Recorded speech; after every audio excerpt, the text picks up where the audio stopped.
नमस्कार दोस्तों, स्वागत है आपका एक बार फिर से आपके अपने यूट्यूब चैनल पर। दोस्तों, माघ के गुप्त नवरात्रे शुरू होने जा रहे हैं। तो ये गुप्त नवरात्रे कब हैं? किस दिन किस माता की पूजा की जाएगी? शुभ मुहूर्त क्या है? किस विधि से आप पूजन कर सकते हैं? क्या मंत्र है? क्या महत्व है? आज की इस वीडियो में हम जानने वाले हैं। इससे पहले अगर आप लोग इस चैनल पर नए हैं और चैनल को अभी तक सब्सक्राइब नहीं किया है तो चैनल को सब्सक्राइब करें। साथ ही बेल आइकन को प्रेस कर लीजिए ताकि जैसे ही वीडियो अपलोड की जाती है उसकी नोटिफिकेशन आप लोगों को मिल सके। इस वीडियो को अंत तक जरूर देखें ताकि आप संपूर्ण जानकारी हासिल कर पाएं। इस वीडियो को अपने दोस्तों सगे संबंधियों के साथ शेयर जरूर करें। जय माता दी। हिंदू धर्म में नवरात्रि का खास महत्व होता है। हिंदू पंचांग के अनुसार एक साल में कुल 4 बार नवरात्रे आते हैं। इन चारों नवरात्रों का ही अपना एक खास महत्व भी होता है, जिनमें से दो प्रत्यक्ष नवरात्रि होती हैं, जिनको हम सब धूमधाम से मनाते हैं, जो कि चैत्र नवरात्रे और शारदीय नवरात्रे होते हैं। इसके अलावा 2 बार और नवरात्रे पड़ती हैं, जिनको गुप्त नवरात्र कहा जाता है। साल में 2 बार आने वाले नवरात्रों में से एक माघ माह में आने वाले गुप्त नवरात्रि हैं। इस बार माघ के माह में पड़ने वाली गुप्त नवरात्रि 2 फरवरी से है, जिसका समापन 11 फरवरी को होगा। गुप्त नवरात्र में महाविद्या की साधना की जाती है। ऐसे में आज हम आपको बताएंगे गुप्त नवरात्र की वो 10 महाविद्याओं और उन देवियों के मंत्र के बारे में भी।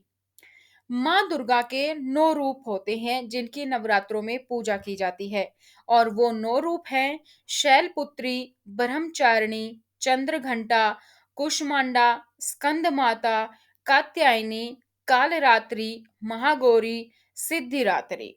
चैत नवरात्र और शारदीय नवरात्र में देवी के इन 9 रूपों की पूजा की जाती है, जबकि गुप्त नवरात्र में 10 महाविद्या देवियों की पूजा की जाती है।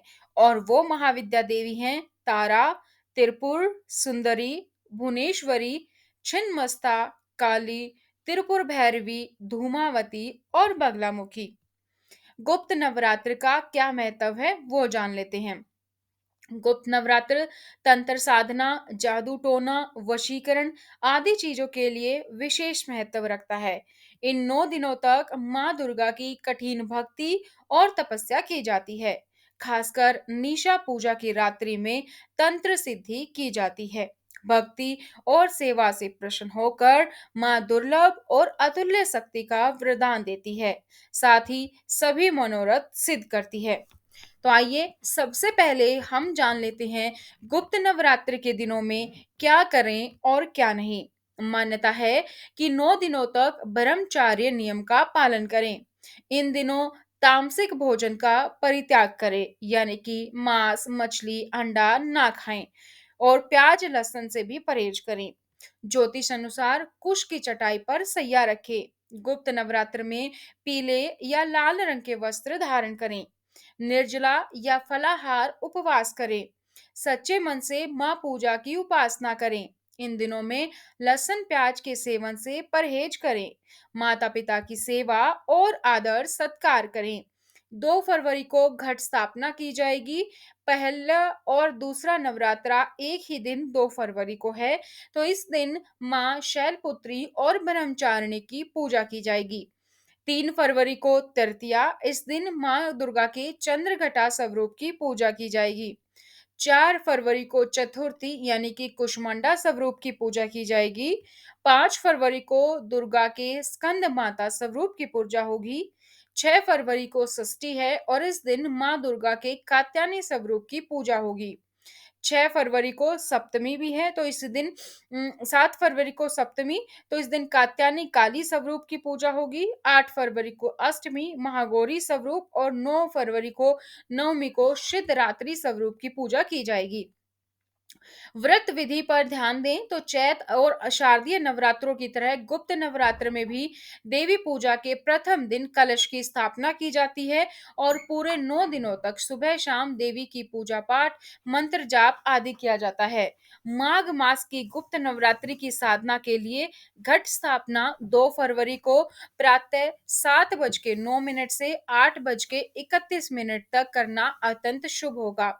गुप्त नवरात्रि के दिन साधक को प्रातःकाल जल्दी उठकर स्नान ध्यान करके देवी दुर्गा की तस्वीर या मूर्ति को एक लाल रंग के कपड़े में रखकर लाल रंग के वस्त्र या फिर चुनरी आदि पहनाकर रखना चाहिए।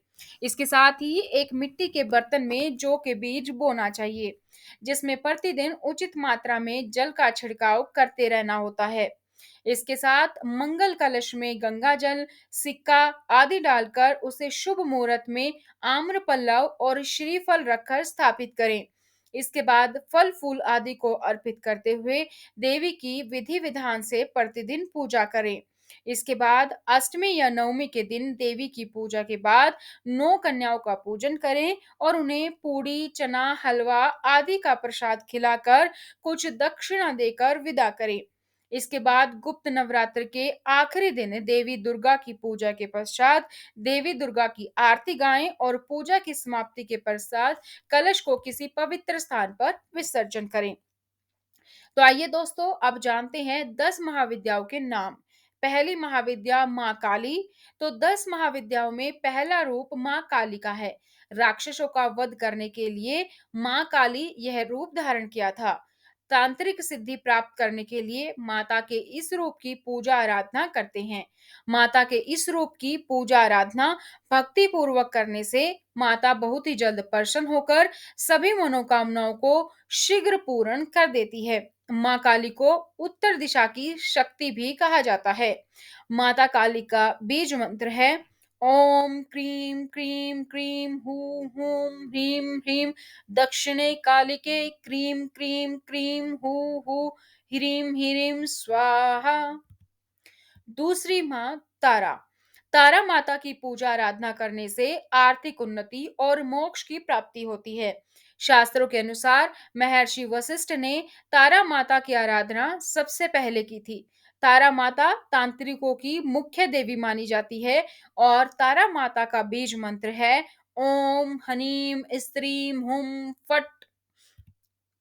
तीसरा है त्रिपुर सुंदरी माता। त्रिपुर सुंदरी माता को राजराजेश्वरी या ललिता के नाम से भी पुकारा जाता है। माता का मंदिर त्रिपुरा में स्थित है। इन माता की 4 भुजा और 3 नेत्र हैं। शास्त्र के अनुसार इसी स्थान पर देवी सती के धारण किए गए वस्त्र गिरे थे।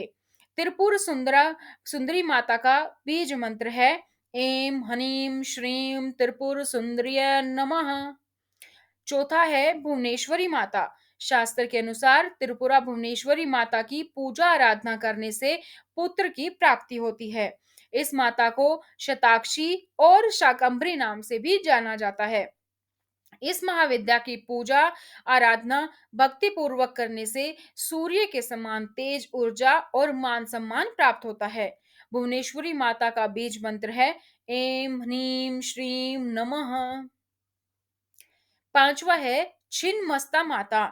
इस स्वरूप में देवी माता का सिर कटा हुआ है और धड़ से रक्त की 3 धाराएं प्रवाहित होती हैं।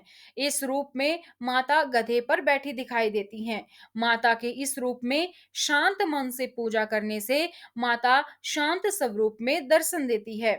छिन्नमस्ता माता का बीज मंत्र है श्रीम हनीम क्लीम एम वज्र वैरोचनीय होम हूम फट स्वाहा। छठी माता है त्रिपुर भैरवी माता। माता के इस रूप की पूजा आराधना करने से सभी परेशानियां दूर हो जाती हैं। इस रूप में माता की 4 भुजाएं और 3 नेत्र हैं। इन्हें शोष्णी के नाम से भी पुकारा जाता है। त्रिपुर भैरवी माता का बीज मंत्र है ओम हनीम भैरवी क्लो हनीम स्वाहा। धुर्मावती माता। धुर्मावती माता का कोई स्वरूप नहीं है, इसलिए इन्हें विधवा माता का रूप कहा जाता है। धुर्मावती माता की आराधना करने से व्यक्ति में आत्मबल प्रबल होता है और ऋग्वेद में इन्हें सूत्रा नाम दिया गया है। धूम्रावती माता का बीज मंत्र है ओम धूम धूम धूमावती दिव्य स्वाहा। अगली माता है 8वीं माता बगलामुखी माता। माता के इस रूप की पूजा आराधना करने से युद्ध में विजय की प्राप्ति होती है और शत्रुओं का नाश होता है। शास्त्र के महाभारत में भगवान श्री कृष्ण और अर्जुन ने भी युद्ध प्रारंभ करने से पहले बगलामुखी माता की पूजा आराधना की थी।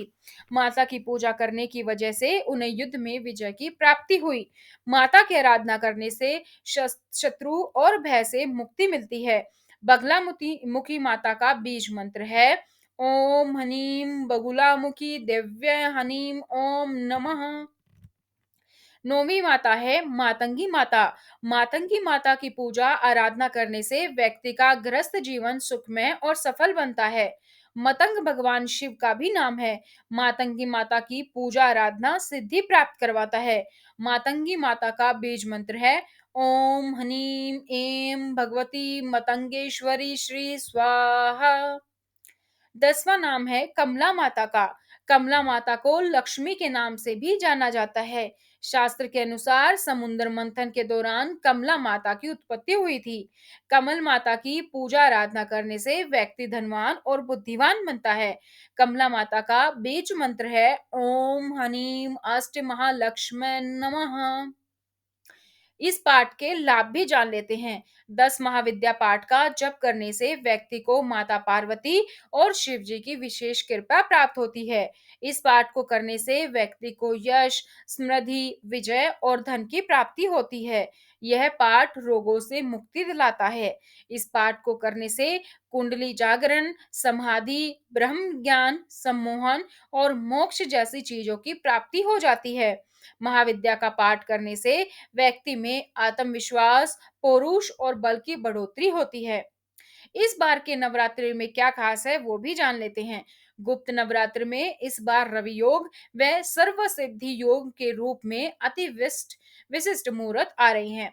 दरअसल यह उन लोगों के लिए खास है जो नया काम शुरू करना चाहते हैं, चाहे घर खरीदना हो या भूमि पूजन करनी हो, गाड़ी खरीदनी हो, इस दौरान सभी शुभ काम कर सकते हैं।